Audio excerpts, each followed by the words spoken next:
So hello everybody and welcome and all that. So now this is after 10 minutes the streaming starts and now it's official. How crazy is that? Yeah, well, it's kind of dark here. I hope that all of you are alright and not this dark, but again, I really need to change the light bulbs, and I think the one will die in about a week. Then I'll be in the darkness. Well, except these two lights, but nobody cares about those. That's just for my face, so you can see my face. Because I just quit stalling and let's start the screams. I always want to say scream, but that's ridiculous. So, before the stream started, somebody asked about Hungarian holidays, and this is from my list. So let's start with this. And then we go into this, and if you have any questions, please don't hesitate to ask, because it's a good thing. And quit thinking about the girls here. We are not going to talk about girls. This is a serious thing. Also no politics. So, right, now if you want to look for a Hungarian holidays in Hungarian, which you should, then you have a couple of options. I mean, you can use this. Obviously, you all know Magyar, which means Hungarian. This is the way we think of ourselves. And then of course there is ünnepnap, and if I remove the K, which is actually the plural, which probably many of you already know, then you get a compound word, which is holiday.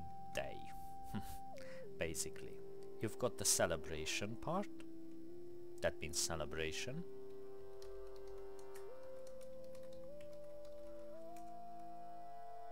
And not means day. And then you put the thing. So I mean, I imagine that English is kind of crazy about this, because I mean, I don't know, because I don't know much about languages. I mean, I'm not a language scientist, I'm not a linguist, but if I had to guess, I mean, holidays are kind of like connected to holy days. Yeah, maybe that's a stretch. But yeah, I mean, for us it's the celebration thing. So it's very interesting when I think about it, that Hungary is a Christian country, and culturally we are supposed to name things after Christian stuff. Not me, but you know what I mean. And yet we don't. We always choose to name things in a, let's say, normal way, a non-religious way. So in a way, Hungary is a really religious country without the actual religious part. I know, it's a controversy, but you know, it's Hungarian. What would you expect? It's a crazy country. So yeah. Now, but then Google actually, so going back to this, like Magyar ünnepnapok 2017, you get a bonus point if you can pronounce 2000. No, actually you can write down 2017 in Hungarian. You know, like with the 2 and the 1000 and the 17, but that's for the streaming thing. Also, you can put that in the comment. It's just fun. It's great fun writing numbers. It's not like you would have to do it. Everybody uses digits. So anyways, so let's go back to this. So celebration days and all that. But really, what it means is this thing. Munkaszüneti napok. It's another compound word, and I'm pretty sure that you can figure out napok, which is days. So all you have to care about is munkaszünet, and basically, yeah, let's go over that. Let's figure out what munka means. Munka means work or kind of job, and then szünet means pause. Not to pause, so it's not the verb, it's the actual noun. And then of course the I is there because it's exactly the thing that you would get if you wanted to talk about a place that you are or from like a statue of that place. So Budapest, and you can make it Budapesti. And if you are from that person, if you are from that city, you can say Budapesti vagyok. But that is completely off topic actually. But anyways, well, a little bit connected though. So yeah, basically I'm not going to write pause day because that's ridiculous. So let's go with day off because that's, yeah. So it's a day off day, or well, technically it's something that I only know the like you can go like public holiday, although it's not. I was hesitating because obviously it's not an actual translation, but it's what it means. It's a public thing, so you just have to go and not do work. Okay, anyways, now let's go with the HR stuff, hopefully. I don't think I would want to, you know, learn languages abroad. I'm going abroad anyways. Right, so these are the things. So what you can see here is that what's red is the public holidays. So you've got January the 1st, which is, you know, logical because that's New Year, and then got the 15th of March. Now the 15th of March is fun because that is the revolution of 1848. It's a failed revolution, and but still, you know, it's like a good one because we tried. And yeah, I guess it's something like the government is trying to do now against the EU, except the EU is nice and it's giving us money. I should not talk about politics because, you know, politics is stupid nowadays in Hungary. So yeah, and then you've got other holidays. So these are the ones that are connected to Easter, because we've got like Good Friday, and we've got like the Monday of things, and then yeah, I should know these. I think this is the time when Christ, you know, woke up after this whole drinking with all the buddies and whatnot. I'm really rubbish at you know, history and religious stuff, so but yeah, I know my name is Christian, so that's why it is. Other people should know about me. Anyways, and then we've got the 1st of May, which is the celebration of work, and then we've got the July the 4th and the 5th, which is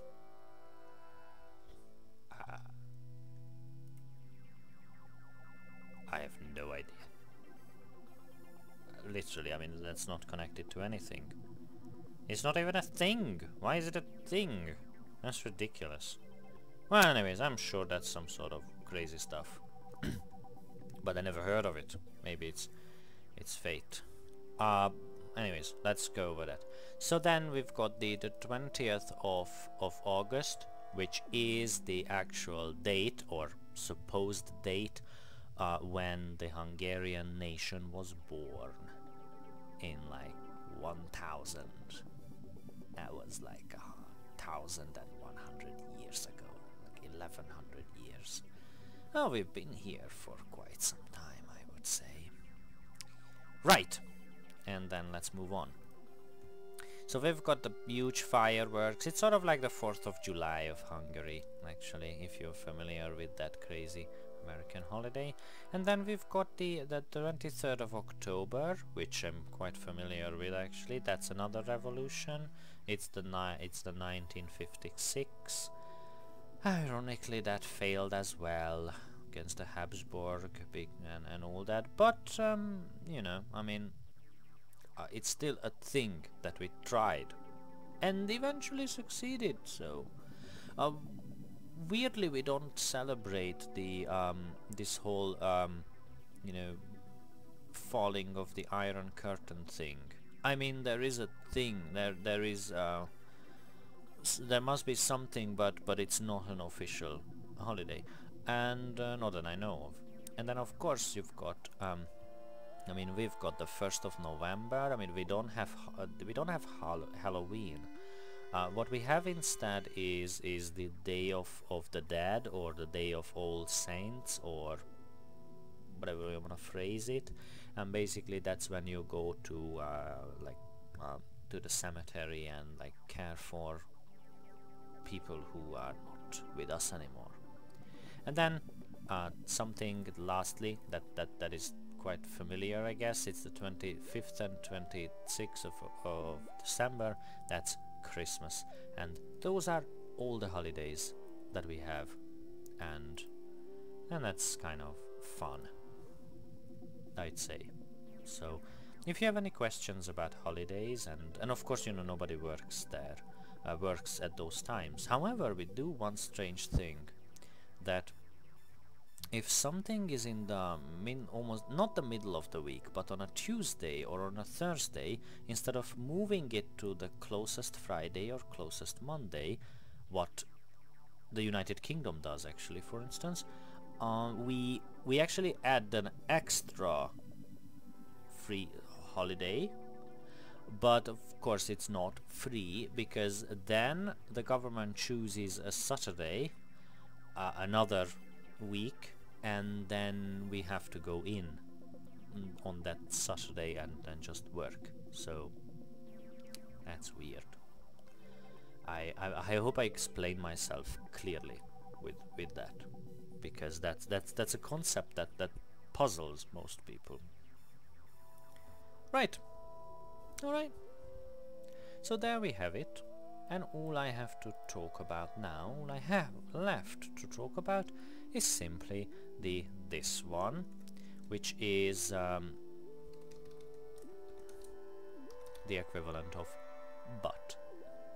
And since it is the equivalent of but, you would assume that you use it the same way.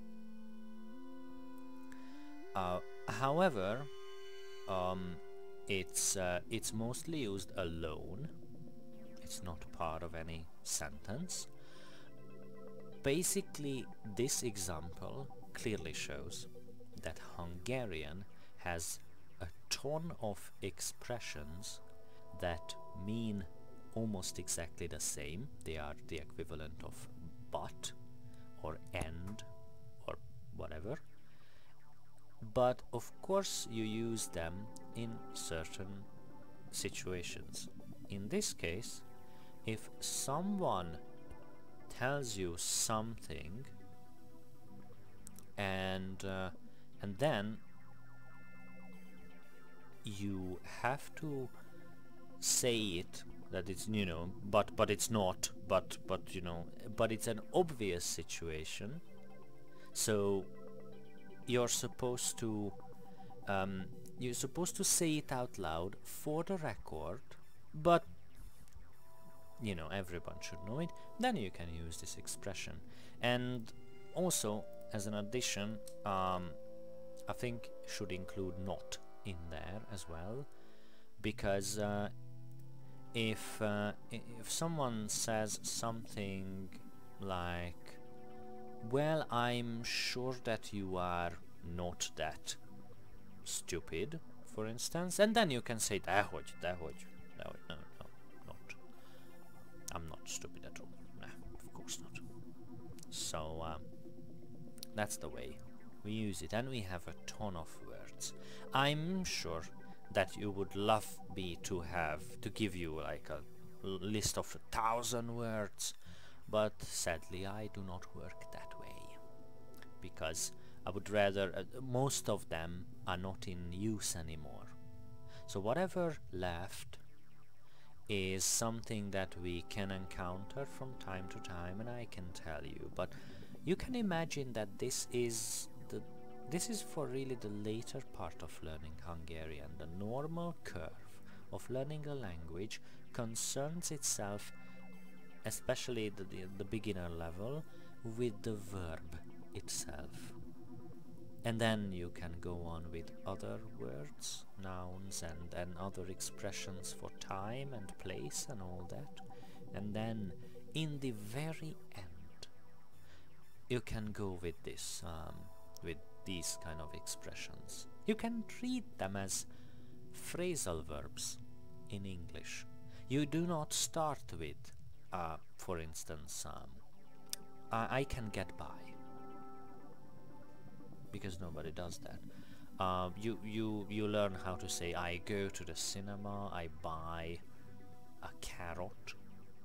But then later on, as there are less and less to say and less things to talk about, then you get yourself involved with these crazy things.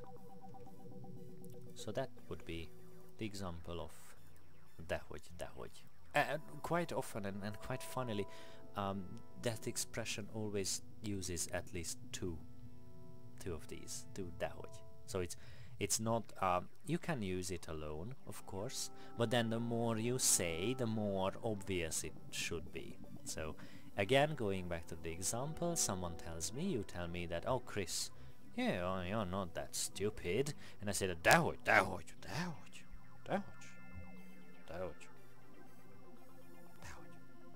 or something like that. The same goes with lots and lots of stuff. We love repetition in the live language, while repetition is forbidden in written language, or not just the written language, but you know, like proper, let's say maybe academic Hungarian, or whenever you hold a speech, or whenever you want to have a conversation that is supposed to be, you know, on a higher level, not just like "What's up, dog?" or something similar. So yeah, right, well, these are the things I wanted to talk about, and I hope this new structure, that if you're watching this video and not the stream, that's not clear to you yet, but I'm gonna talk about it now. So I hope this new kind of streaming will be useful, because I want to do more of it, but these streams are